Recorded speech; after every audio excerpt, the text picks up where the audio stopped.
Era agosto de 2001 e o Brasil inteiro parava, com olhos atentos e corações aflitos para acompanhar o desenrolar de uma história que poderia terminar tragicamente para uma das maiores personalidades do país. O desfecho dessa história dramática é amplamente conhecido. Silvio Santos saiu ileso, com apenas um hematoma na testa, e sua filha foi libertada de um cativeiro onde havia passado uma semana aterrorizante. Vocês já perceberam que ela é pastora? Ela é a pastora Patrícia. Tchau, gente. E com esse discurso que ela fez, vocês não se surpreendam se amanhã ela se candidate a algum cargo eletivo. A figura central por trás de tudo isso, Fernando Dutra Pinto, junto com alguns comparsas, foram capturados. Mas o que se seguiu na cadeia permanece num mistério até hoje. Apenas 3 meses após sua prisão, Fernando morreu de uma maneira que levantou inúmeras suspeitas e deixou muitas perguntas sem respostas. Para muitos, incluindo parentes e conhecidos de Fernando, sua morte foi vista como uma queima de arquivo. O motivo? Supostamente, policiais corruptos envolvidos na trama. Hoje, a gente vai entender os pormenores desse caso sob uma nova perspectiva. Prepare-se para se surpreender com as revelações desse que foi, sem dúvida, um dos maiores e mais controversos absurdos já noticiados pela mídia.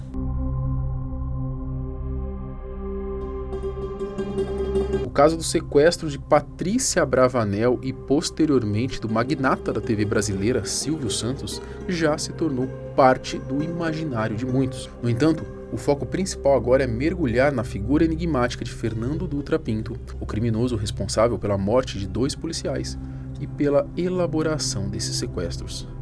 Quem ele era, afinal? Fernando era um jovem de 22 anos que levava uma vida simples, trabalhando em um supermercado onde ganhava cerca de R$400 por mês.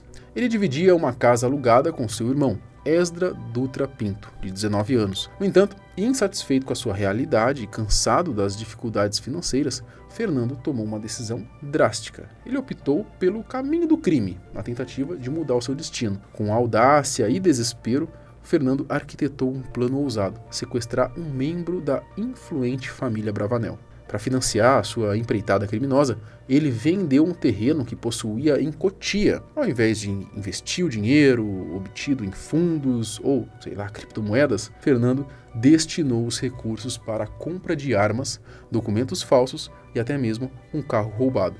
Essa decisão revelava a sua disposição em adotar métodos extremamente perigosos e ilegais para tentar melhorar as suas condições de vida.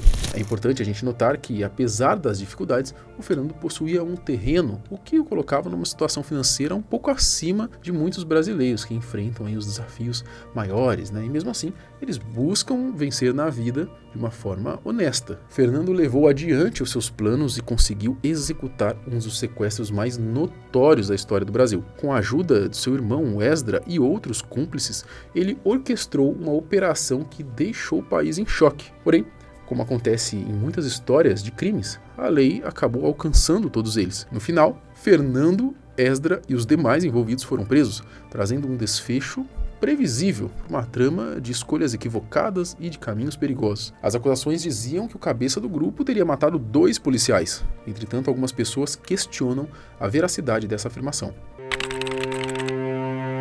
A história oficialmente contada em torno do sequestro inclui a alegação de que Fernando teria matado 2 policiais e ferido mais um. No entanto, essa versão é contestada por várias fontes, já que o Fernando negou veementemente qualquer envolvimento nesses crimes depois de ser preso. É importante a gente destacar que a negação de Fernando não o absolve automaticamente, mas abre espaço para outras interpretações e dúvidas sobre o que realmente aconteceu. Segundo ele, até o momento de sua fuga, ele havia visto 3 policiais vivos discutindo com outros 4 homens sobre dinheiro.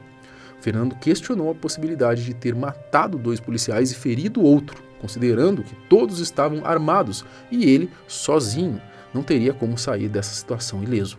Numa entrevista para a TV Band, Fernando afirmou que enquanto estivesse respirando, ele continuaria negando as acusações. Essa é a primeira grande polêmica do caso, mas os mistérios não param por aí. A sua morte iria levantar ainda mais suspeitas e questionamentos. A morte de Fernando Dutra Pinto em 2 de janeiro de 2002, pouco tempo depois de ser preso, ainda levanta muitas controvérsias.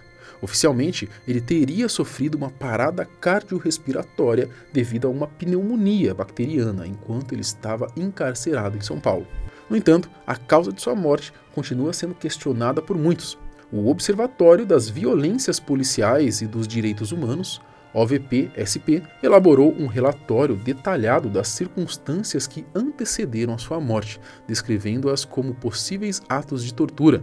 Esses relatos levantaram sérias preocupações sobre o tratamento que Fernando recebeu enquanto estava sob custódia. Essa situação gera um debate complexo. Por um lado, existem pessoas que afirmam que as alegações de tortura são uma tentativa dos defensores dos direitos humanos de proteger os criminosos. Por outro lado, é crucial garantir que todas as pessoas, independentemente de seus crimes, sejam tratadas de acordo com os princípios de justiça e direitos humanos, evitando abusos e violações no sistema policial e prisional. A verdade talvez esteja em algum lugar nesse meio, exigindo uma investigação transparente e imparcial para que se possa determinar o que de fato aconteceu. Os detalhes apresentados no documento do Observatório das Violências Policiais e dos Direitos Humanos esclarecem sobre os eventos que antecederam a morte de Fernando Dutra Pinto.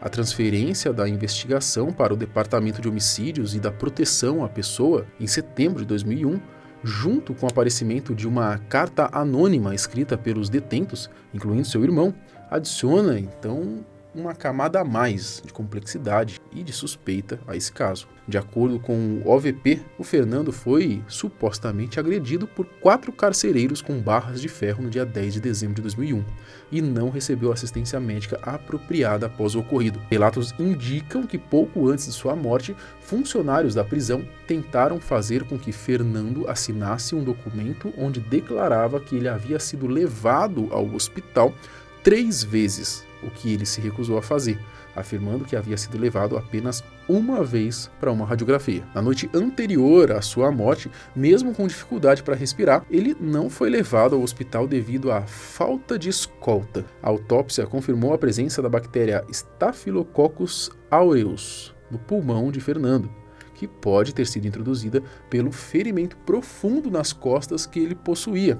Além disso, ele apresentava escoriações e equimoses em várias partes do corpo. Esses elementos levaram a comissão Teotônio Vilela a concluir, em relatório divulgado no dia 6 de abril de 2002, que Fernando havia morrido em decorrência de tortura.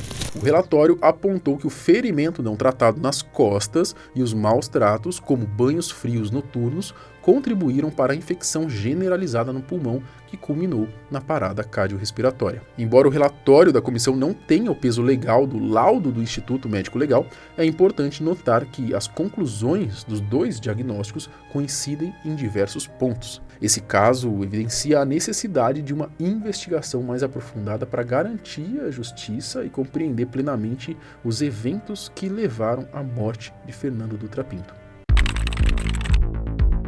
As investigações em torno da morte de Fernando Dutra Pinto têm gerado especulações e dúvidas, levando alguns a acreditarem que a sua morte teria sido uma queima de arquivo. Algumas informações levantadas durante as investigações contribuem para essa teoria, como por exemplo, a presença de sangue de pelo menos uma pessoa não identificada no local, sem explicação adequada por parte das autoridades, a suposta falta de parte do dinheiro do resgate do sequestro de Patrícia, cerca de 464 mil, levantando questões sobre o seu paradeiro, discrepâncias entre os relatos da necrópsia dos corpos e as informações fornecidas pelo policial sobrevivente, gerando desconfiança sobre a consistência das informações, a descoberta de 3 cheques no valor total de 23.300 no bolso de uma das vítimas, levantando perguntas sobre a origem e razão para sua posse, a quantia envolvida, com relatos conflitantes sobre os valores pagos e os valores recuperados pelas autoridades,